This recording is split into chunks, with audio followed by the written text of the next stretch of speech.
Around the world, thousands of retired warships are rusting away, toxic nightmares filled with pollutants. What can be done with the aging relics? Cutting up and salvaging scrap metal from these ships is expensive and dangerous. Leaving them to rot, leaking fuel and harmful chemicals into the sea is a recipe for disaster. There is another option. Clean the ships really well, add some explosive charges, and sink them.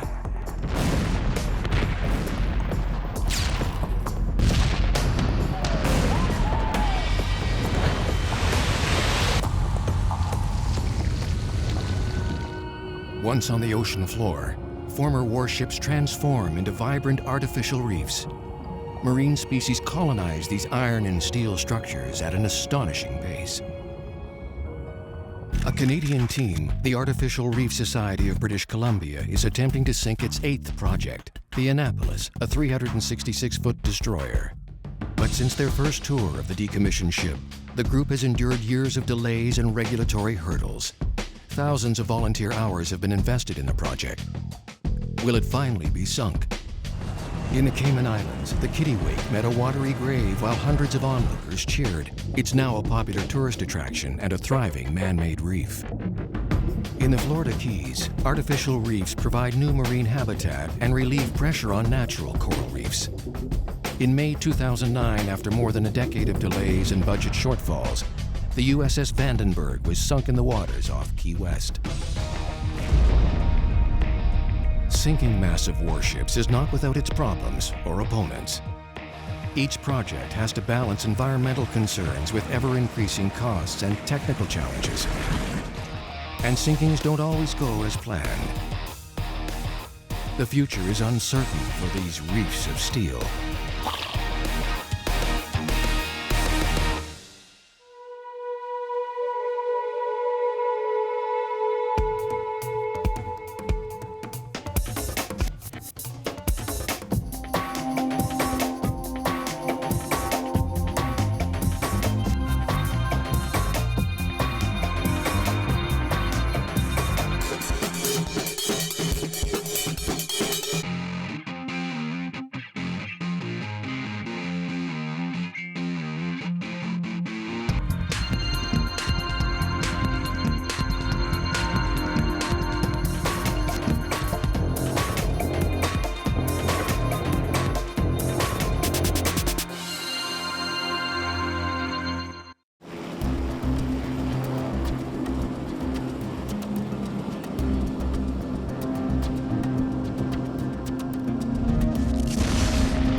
From all this explosive energy and chaos comes life, marine life, as sunken ships transform into artificial reefs.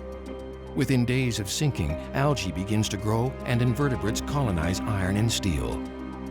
Small fish gather, and soon apex predators appear, increasing diversity until a complex marine ecosystem is formed.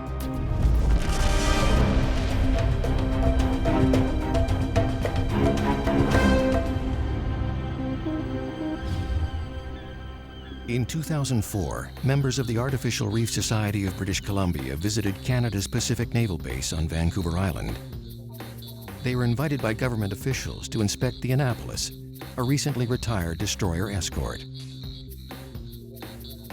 The warship was for sale, but the team wasn't looking to buy it for scrap value or even to keep it afloat.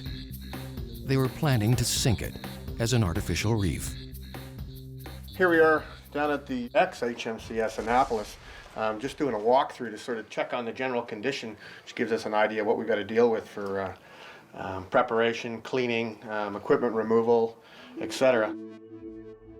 Here we are in the wardroom. This is, we use it as a lunchroom, but once it was the regal palace of the officers of the ship. Most of these ships were all built and they were male only back in the old days, and here we have female heads and wash place, so for obvious reasons they have their own little space. These would have been all the ship's offices along this side. You know, administration office, engineering office. This is engineers, paymaster's office down this way. Wes Root's business is marine salvage, and he knows boats, especially big Navy vessels.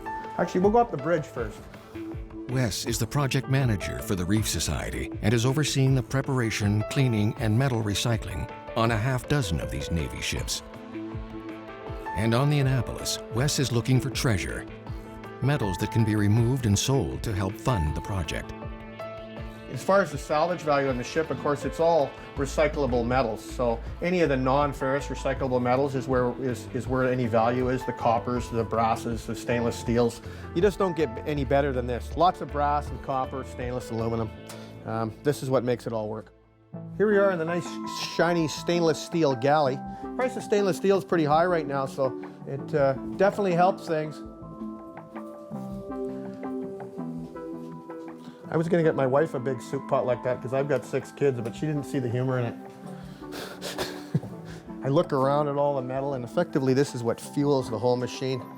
When we first started doing these ships, I had a nifty old guy helping me through this all. I still remember him going down to the engine room with one of the young guys that was working with us, and he went down there and he says, "Mike," he says, "can you smell it?" And he says, "What, Joe?" He says, "Brass." He says, "It's everywhere." I haven't done so many of these ships of very similar design. Every time I get into one of these projects, I get on the ship and I go home at night and I wonder to myself, why do my legs hurt so much? And then I realize that I'm on the giant Stairmaster. There's more sets of stairs, and all day long you're going up and down stairs. If I've got a hard hat on, I'll knock the hat off 100 times during the day, but once you work with the ship long enough, you just instinctively know. It's like a cat with whiskers. You sort of move along and you can sense that it's there and just dip, and rarely do I bang my head. Although salvage work is important to the project, Wes Root's main responsibility is preparing the ship for sinking. And that requires a zealous approach to removing pollutants, fuel, and other materials that just don't belong in the ocean. The ship's going to have oil, especially in the machinery spaces. There's going to be oil spilt on deck plates and underneath bits and pieces. And when we finish cleaning this ship, it'll be clean to the point not only will you not see any oil, but when we flood the space, there will be no oil sheen on the water. And it takes a very small bit of oil to put a sheen on the water. To efficiently clean this ship, we probably need 6 months to do the job front to back, given all the little extra time you need for any problems that might arise. As much as it would be financially rewarding to cut this whole ship up into scrap steel, it's a fabulous end to these ships to send them as a reef. We take enough salvage off to finance the job, but this ship will be going for decades as an artificial reef, and it'll be a fabulous site for both the fish and the divers. Hopefully the Annapolis will be given a real Viking's funeral as an artificial reef. If not, she'll have the ignoble fate of being towed to a scrapyard in the third world country and just cut into razor blades, and the pollutants left on board the ship will end up back in the marine environment. It's a very big concern too from a pollution standpoint, how well these ships are being prepared by people who are out in these scrapyards, simply tearing things apart helter-skelter. We see that as a total disregard for the real benefit use of an artificial reef, like a ship, in terms of usability and tourism. After lengthy negotiations, the Artificial Reef Society acquired the ship a few years after their initial inspection tour. But little did they know the Annapolis project would drag on for nearly a decade. The team was certainly the right one for the job. They had carefully prepared, salvaged, and sunk 6 of these ships, and even a Boeing 737 aircraft. The first naval vessel acquired by the Artificial Reef Society was the HMCS Chaudiere, a destroyer escort. The ship was built in Halifax in the 1950s at the height of the Cold War. After a long and distinguished career as a peacekeeper, it was purchased from the Canadian government for the princely sum of $1, plus tax, of course. No one could have ever imagined the Chaudiere would serve out her final years on the ocean floor. Such a huge ship had never been purposely sunk in Canada. It was a daunting project, and the ship sinkers had to learn as they went along. When we first saw the Chaudiere sitting at the dock in the Esquimalt, I thought, this is nuts, this thing's huge. There's no way we're ever going to turn this into an artificial reef. There's so much work to do. The sinking of the Chaudiere didn't exactly go according to plan. These are large ships, and we didn't have a lot of support vessels to help keep it in the right position. And when it started to sink, we had no more control over it. It actually got offline about 70 degrees, and it also sank on its port side. Narrow ships are 366 feet long, but they're only 66 feet wide. So it's easy for them to get top heavy as they start to sink and then roll over, and that's what happened with the Chaudière. Neil's cameras mounted to the ship provided a fisheye view of the action.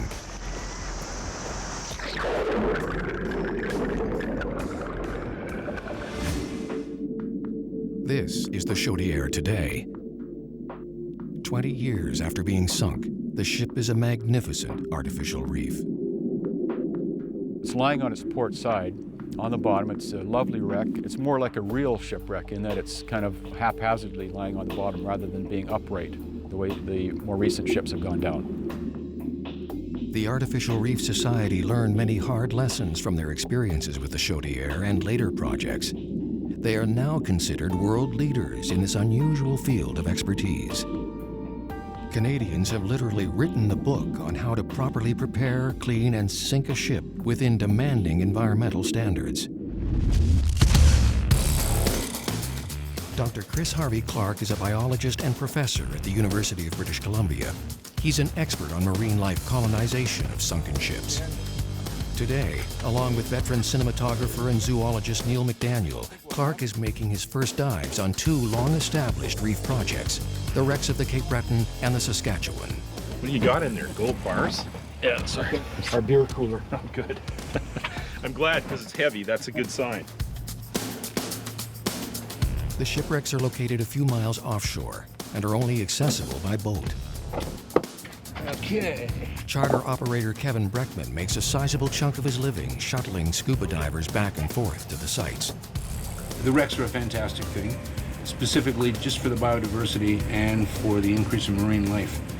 Economically, they're spectacular because it increases not only the sport of diving and the interest in the sport of diving, but the offshoot of hotels, restaurants, just basically the tourist industry.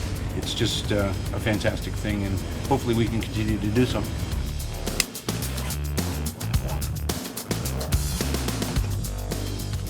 The waters off British Columbia are generally dark and cold, but that doesn't stop most scuba divers in the province.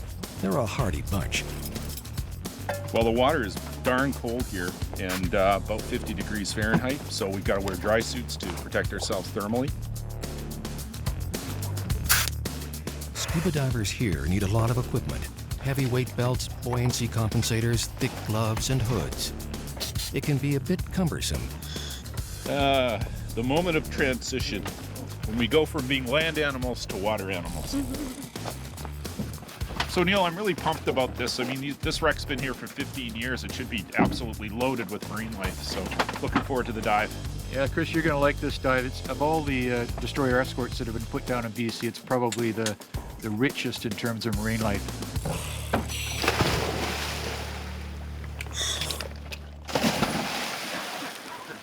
And there's one more piece of heavy gear, the camera. Okay, Neil. Getting your workout today, Kevin? I am. There we go. You got her? Okay. That is one heavy frickin' camera. It's good. Good thing you had your Wheaties this morning, Kevin. Totally. The big thing about sunken wrecks is that they're really a great big sampling device. They sit proud of the bottom up in the water column where nothing was before. They're hard substrate, and a lot of animals prefer to be attached to hard surfaces, particularly a lot of the invertebrates. There's a controversy about how animals and plants arrive on these wrecks, and particularly with fish, which can swim on and swim off. One school of thought has it that these things are giant sinkholes and all the animals in the area will come and cluster and it'll actually depopulate surrounding areas. There's another school of thought that these are actually amplifiers and a few fish will come and colonize and they'll reproduce and you'll get larger and larger numbers. I'm kind of favoring the second theory. These wrecks are havens. They actually provide a place for these animals to hide from predators, a place where they can lay their eggs, ability to get away from other animals that might be competitors, and of course things settle on the wrecks that they can feed on. So they're really, I think, have an amplifying effect.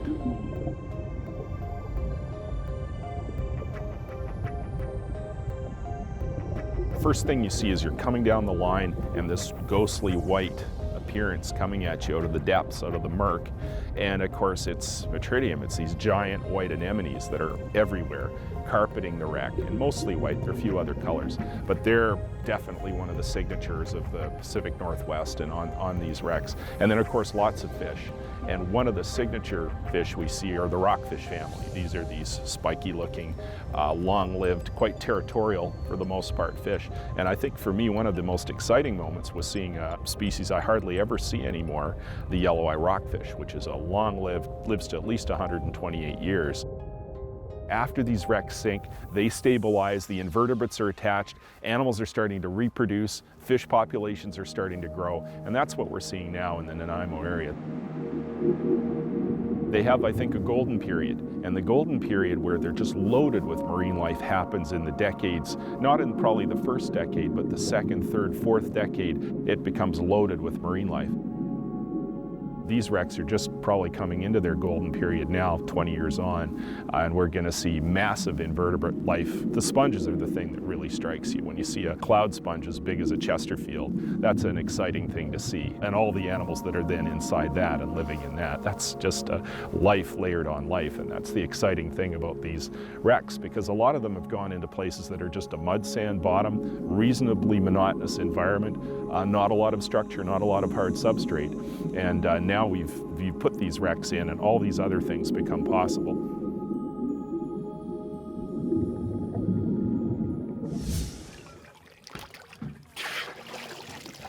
So what'd you think of that? Beautiful. That was fun. That was a great dive, and a lot of diversity and a lot of density of life on that wreck. Everything we put in the ocean is a mixed bag, and artificial reefs are probably on the plus side of that mixed bag. Are they absolutely benign? Probably not. Artificial reefs, if they're properly prepared and if they're sunk in the right place, can probably increase biodiversity and provide habitat that wasn't there before. It's not a new concept. People think that, recreating the wheel here. It's not so. I mean, artificial reefs have been used for centuries to enhance marine life, especially fisheries and so on. Using these ships as a place for animals to grow and for divers to enjoy, I'm okay with that. I think it's a good thing. I mean, there is opposition, obviously, to these projects. A lot of these people, however, have never been on an artificial reef. They've never seen one. We have a very good track record here in BC as far as these projects go. I mean, we're one of the world leaders in doing this kind of thing.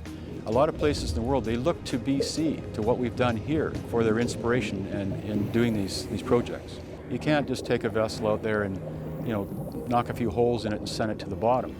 I mean, that's not going to do. And I think nowadays there's no public appetite for that. The government's not going to let it happen. And in many of these ships, when they're sunk, they're actually cleaner than the bottom of most of the hulls sitting in a marina. I think if it's done properly, ship reefs are a great thing for the environment.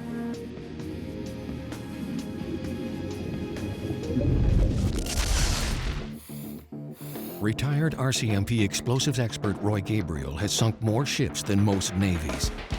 Gabriel has overseen the demolition of a half-dozen Artificial Reef Society projects. But we've got to get this tank out of here. It's either that or open it up and clean it out, and that takes too long. Getting a vessel to the bottom quickly and upright is a technical challenge. It takes experience and lots of explosives.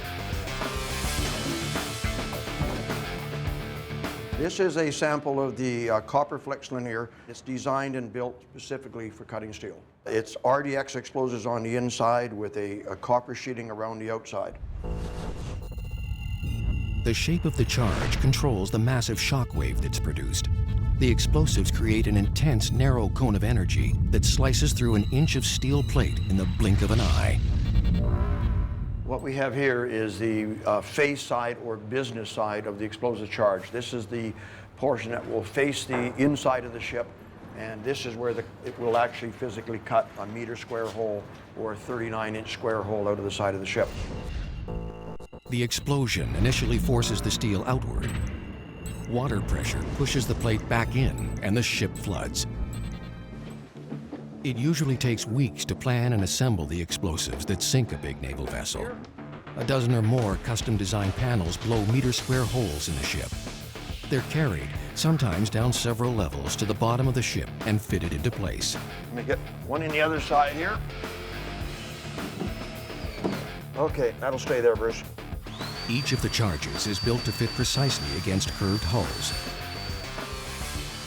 For the flex linear explosives to work effectively, they need to be an exact distance away from the steel.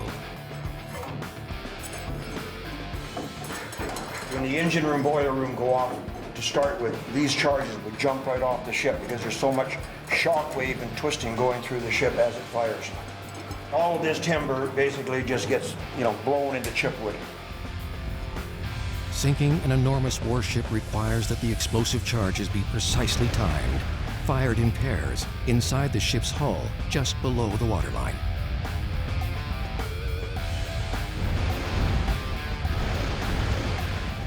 A tiny margin of error separates an upright artificial reef from a dangerous wreck sitting on her side, or in the worst-case scenario, completely upside down.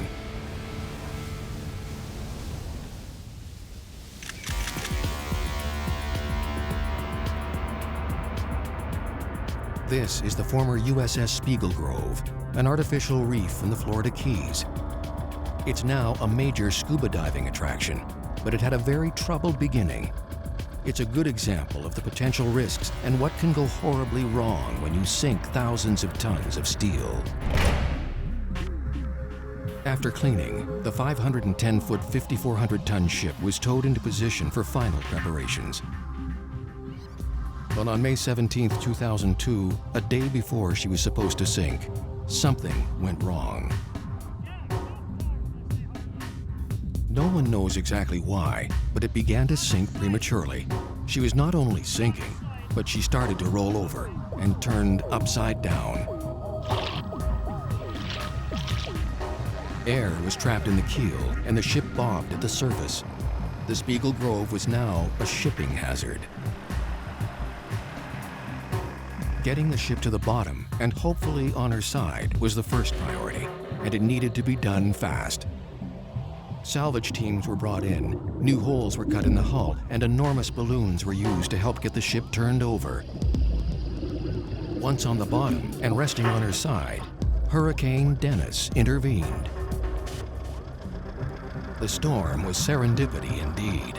Not only did it help push the ship over, it gently placed it upright, an event no one could have even remotely imagined. The Spiegel Grove is now a great example of what can go right with an artificial reef. It's a haven for marine life. Fish and encrusting invertebrates cover the ship. The wreck is a huge success, but critics of artificial reefs question how they affect the environment, fish populations, and natural reefs.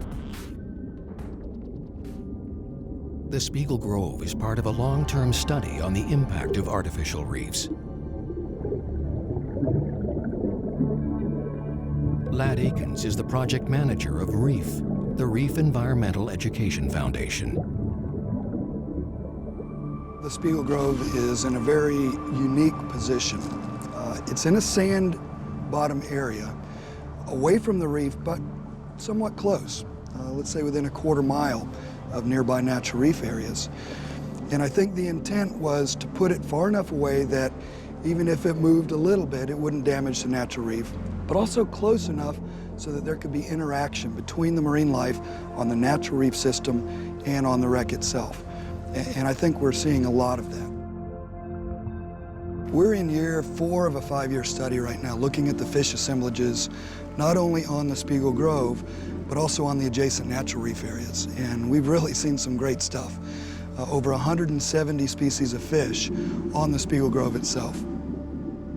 There are a number of potential uses for these ships, one of which is placement as an artificial reef, but it has to be done properly. They have to be cleaned. There need to be studies done of what's in the area and what the potential impacts could be. And we really need to be careful about storm damage and deterioration of these structures through the years as well, and think well in advance. Not just right now, what's it gonna do, but in 20 or 30 or 50 years, what's it gonna be doing? So I think when done properly, a ship placed as an artificial reef can be a very good thing. That's not to say it always is, though.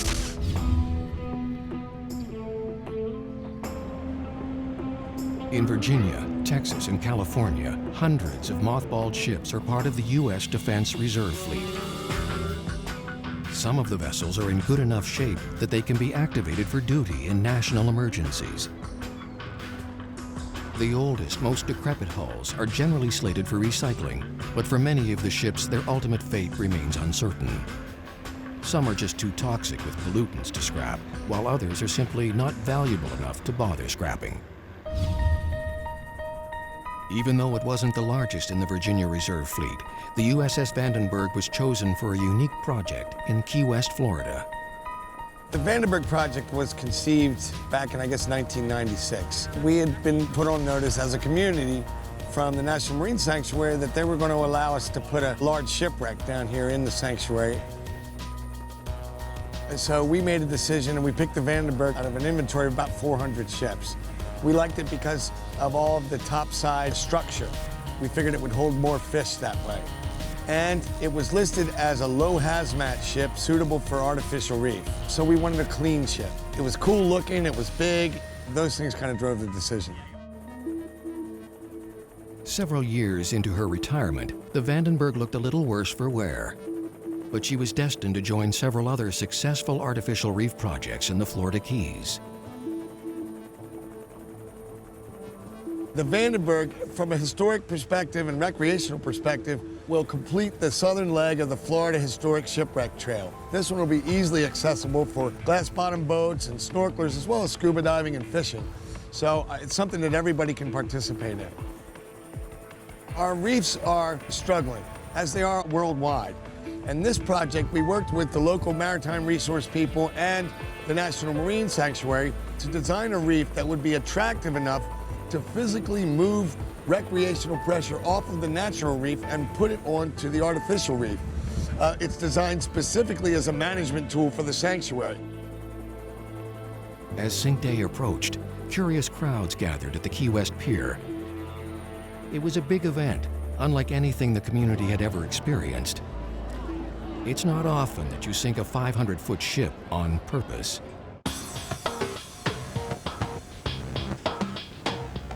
Right up until the last minute, there was still an enormous amount of work to do. To understand the work that's been done to bring this ship fully compliant with a very strict and hundreds of pages of long best management practices from the EPA, the Marine Sanctuary, Florida Fish and Wildlife, Florida DEP. There's about 18 different government, local, state, and federal agencies involved. It's very difficult, if you've never been through this, to understand the absolutely breathtaking amount of work that it takes to get this kind of project done. There's machinery, hundreds of thousands of gallons of fuel, cleaning all the systems, pulling out vents and doors and a million feet of wire. We're working 12 and 14-hour days straight through to get her ready and have her properly prepared, fully compliant, ready to be deployed. For Key West, it means we have a ship that's going to produce about $6 million worth of revenue for the Monroe economy, about $500,000 in sales taxes, and 191 new jobs in the middle of a recession, and that really works well for us down here. It's always a bittersweet reunion for former sailors, but most servicemen agree that sinking a beloved ship and keeping it intact is preferable to it being cut up for scrap. I joined the Vandenberg in 1964. The ship was originally built as a mobile platform, so she was a mobile radar station. You couldn't put land-based radar stations every place in the world, but you could move the ship just about any place you wanted. The people on board did the data collection, and their job in doing that was to get as precise data as possible. We used to joke and say we could track a basketball at a distance of 500 miles. The Vandenberg was important because it contributed a lot of data on both American missiles and foreign missiles that was used throughout the Cold War in determining the balance of terror. Did we need more sophisticated missiles? Did we need bigger missiles? And by the same token, what were the Russians doing? What were they building and how did they work? All that kind of information came from this ship. There's Russian wording above my head because this ship was a movie set for a movie called Virus, For it played the part of a Russian missile attacking ship, okay? And it did a good job. I mean, it was a B movie, but they made money on it. It's a memorial plaque for a friend of ours that died a few years ago that was a former instrumentation manager out here. Really good guy. And hopefully his ashes will end up somewhere around here after it's sunk. It's nice to see the old rust bucket again, and it's going to be very nice to see it sink out there and become something useful again. And I think turning it into a reef for fishing and for diving and things is a positive outcome.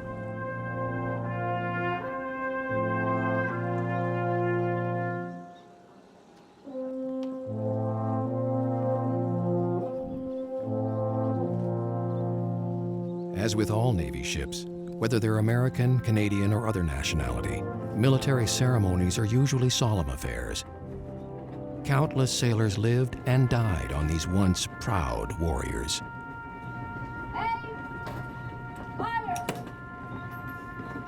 We had a memorial that honored my husband, Jack Steele, for his service on the Vandenberg, and it was touching.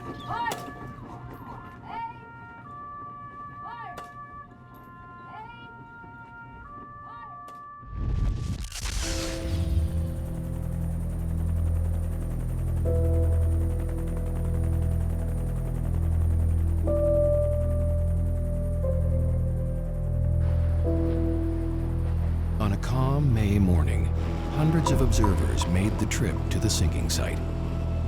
Boats were allowed to witness the historic event from a safe distance. There's a certain electricity in the air when a big ship sinks. A spectacle like this is unlike anything most people will ever see.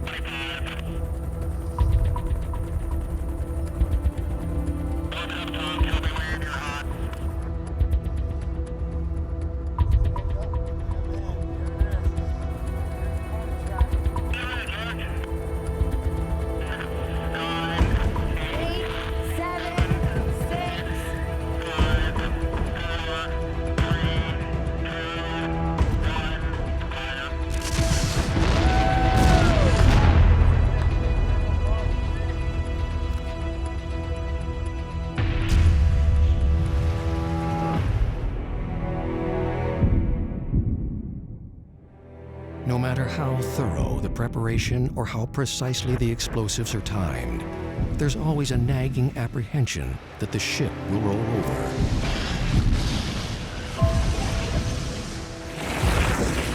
It can be an extremely tense few minutes. The ship sank in less than 2 minutes, 1 minute 44 seconds to be exact. The demolition team did an outstanding job, but even they had no idea the Vandenberg would sink so quickly. Awesome. It looked to me like it's supposed to look. I've seen a lot of these big ships sunk, and it really looked like everything went the way it was supposed to go.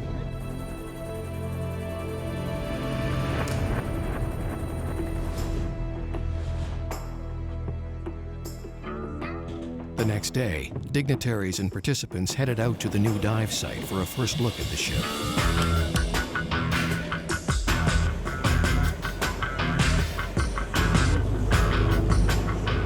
Supposed to be a lot of current running this way.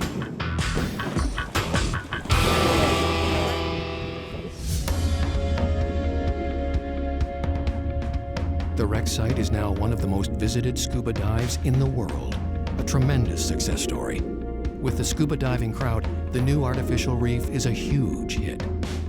Finally, we have the Florida Keys wreck trek completed. The sinking of the Vandenberg is absolutely phenomenal. We have wrecks starting in Key Largo all the way down to Key West that are world class. There's nowhere else in the world that divers will be able to experience what they're getting in the Florida Keys. Economically, it is great for the entire Keys. The pre-bookings for the summer, even into this winter, are off the chart. I've dove all over the world. This is one of my better dives that I've ever had in my life. I'll continue coming back here, and it's a great opportunity for everybody also in the whole world to see what a beautiful artificial reef we've dropped down here. It's the best thing we've done in a long time.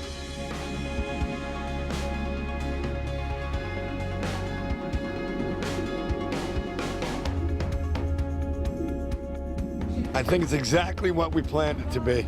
I think it's the world's best wreck dive. That is fantastic. I think what do we have, 70 feet of visibility down there today, maybe 60. Real clear water, a little bit of current, and there's just a lot to see. It's just incredible. Everywhere you look, there's some other cool part of the wreck sticks up at you. I think the Vandenberg will live up to all the promises that have been made.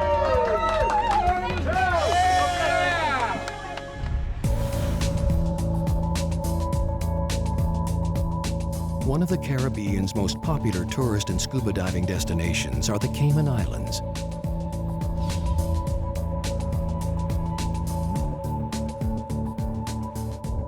While a handful of shipwrecks here complement natural coral reefs, divers on the main island of Grand Cayman longed for a big new shipwreck of their own. Their prayers were answered with the long-awaited arrival of the USS Kittiwake. We picked the Kittiwake from a fleet of about 300 ships that were in mothball. We toured a lot of the ships. This ship was a great ship because it had a great history in the Caribbean already. It served some time in the Falkland Islands, recovered the black box, the Challenger explosion. So it had a good history. It's only going to be 15 feet from the surface, so you're going to have a lot of beautiful snorkeling adventures, and then also diving adventures are going to be endless dives. The day before the sinking, ex-sailors and tourists were allowed to visit the retired submarine rescue vessel. It had been nearly 30 years since former navigator John Gladstein set foot on the ship. When was the last time you did that, David? Been a while. Let's go back to the recompression chambers. All right, these are the recompression chambers. This had a hatch. There's the hatch here and there, and they could decompress this side, leaving the inside at full compression, and pass supplies in and out, and whatever they needed to do, people in and out, whatever they needed to do. Making an artificial reef out of a thing like this, rather than reclaiming the steel, I don't know the science, but it seems obvious to me that it's better. This ship was always intended to serve divers, and this ship existed to serve divers, and it's great that she's going to continue to serve divers. For project manager Nancy Easterbrook, the Kittiwake endeavor was a labor of love. It wasn't always a smooth process, but finally getting the ship to the bottom safely and upright would be a huge relief. Tomorrow, we're finally going to sink her. I've been elated by this project, frustrated by it. I have been overjoyed and all kinds of other things, but the only thing that's ever really scared me is to get her on her spot down in the ocean, upright where she's supposed to go. But you know, we got good people doing this. All precautions have been taken, so I'm really very excited about tomorrow and cannot wait until we get her down in the bottom as the new diving attraction and snorkeling attraction for the Cayman Islands. The sinking of the Kittiwake was a unique project. Unlike artificial reefs in Canada and Florida, the ship had to be sunk without the use of explosives. The Cayman Islands are one big marine park, and the sinking site was shallow and close to shore. The percussion of explosive charges can kill fish and other reef creatures in the vicinity of the sinking. So instead of using explosives, the ship had to be flooded manually. Strategically placed holes, both for flooding and for diver access, were cut along the side of the hull.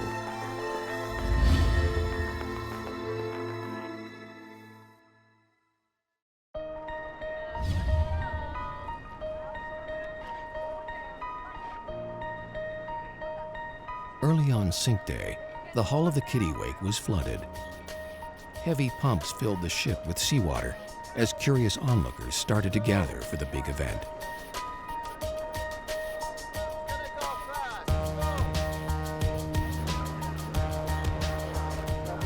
Once the surrounding sea started to overflow the newly cut holes, the ship went down very quickly.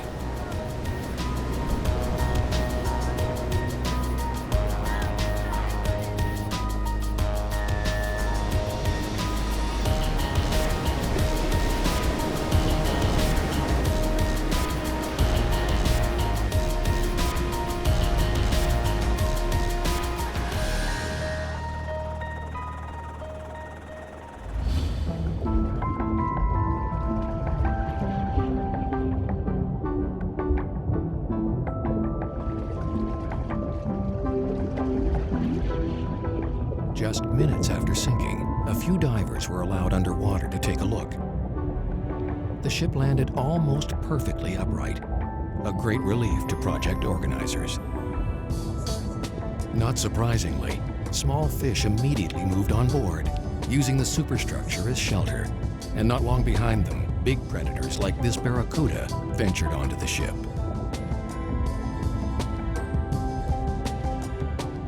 In a short period of time, the kittiwake would become one of the top attractions in the Cayman Islands, both for fish and for tourists.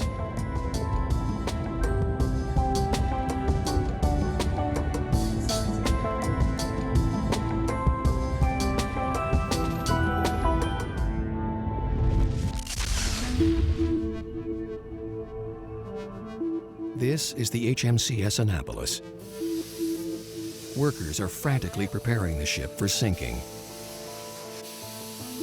Howie Robbins first toured the Annapolis in 2004, scouting the ship as a potential reef project.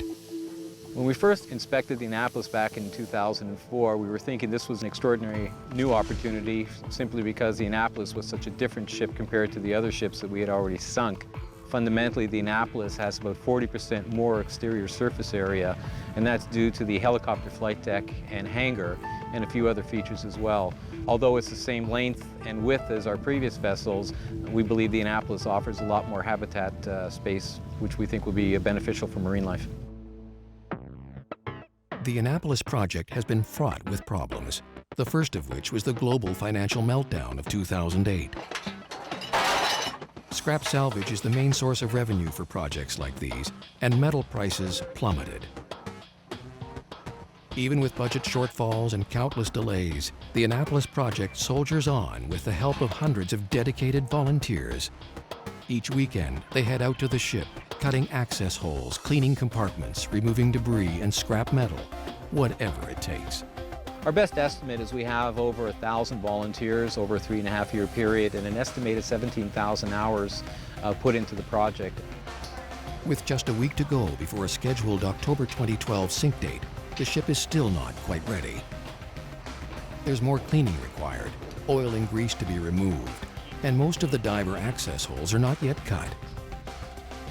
Tons of scrap steel and other metals remain on board. There's at least 2 more months of heavy labor to be done. Strict new environmental inspections may now delay the sinking well into 2013.